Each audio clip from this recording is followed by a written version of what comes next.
A woman's voice should not have a different value from a man's voice.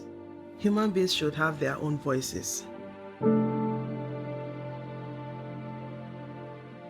A woman's voice means collectivity, leave no one behind.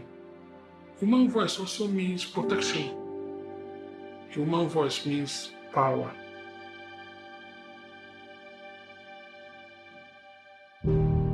The power that women have is that they have voice to say what is their wish.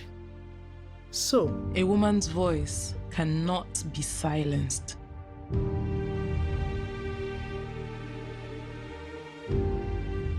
Sexual and gender-based violence is a crime, and it is not treated as much as a crime like it's supposed to be.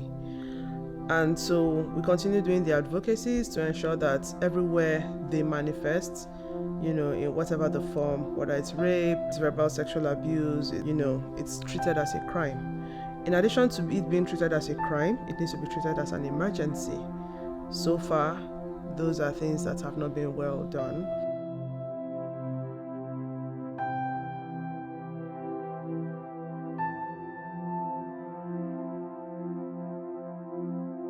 We now have more policy on paper.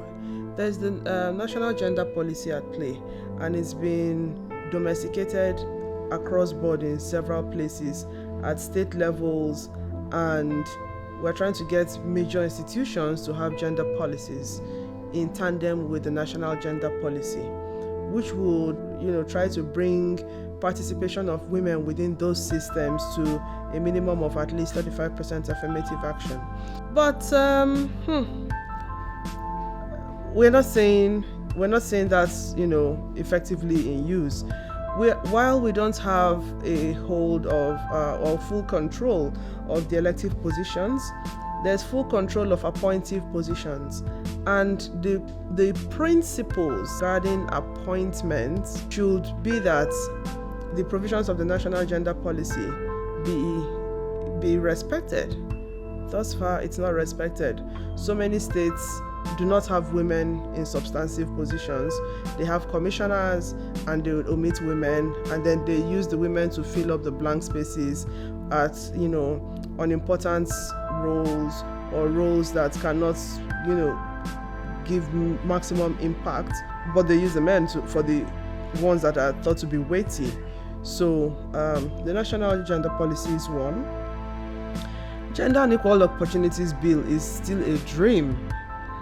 There are some states that have modifications of the Gender and Equal Opportunities Bill, Plateau State for one. But we need to get to a place where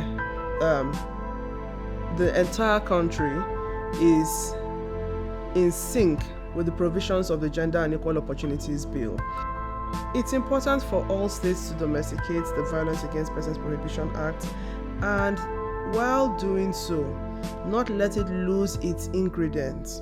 We are finding out now that many states are watering down the provisions of the Violence Against Persons Prohibition Act. Now let's remember that every state that waters down the provisions of the Violence Against Persons Prohibition Act is cheating its citizens. Fear of stigmatization has made a lot of people not open up about their experiences, and that has further strengthened perpetrators. Now, with our numerous advocacies, we're able to encourage more people to take appropriate steps and effect better attitudinal change.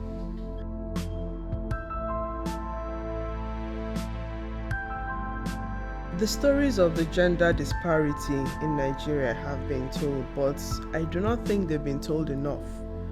The reason for that would be that while stories are being told, now we have an increase in the number of the stories that are being told, and we have more people who are not direct victims that are more empathetic and are willing to dedicate more funding towards telling the stories. That's fine, but it's about time that the owners of the stories are also empowered to tell their stories themselves.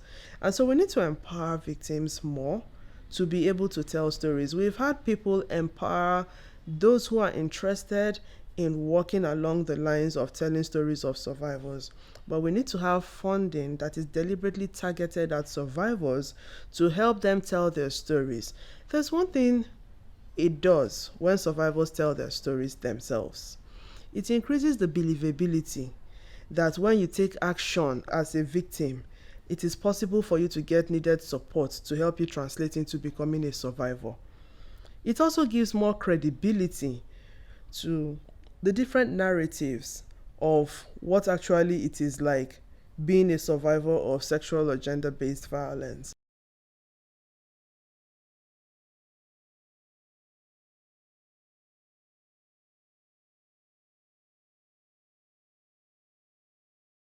The narrative has changed within the past 10 years.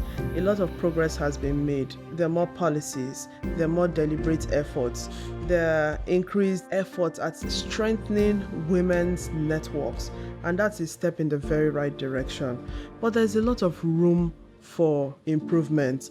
There's need for more commitment of funding from the government and from donor agencies to empowering women and girls. At the end of the day, what it will do for us is it will bridge the existence gaps that we are trying to that we've been trying to address since over time.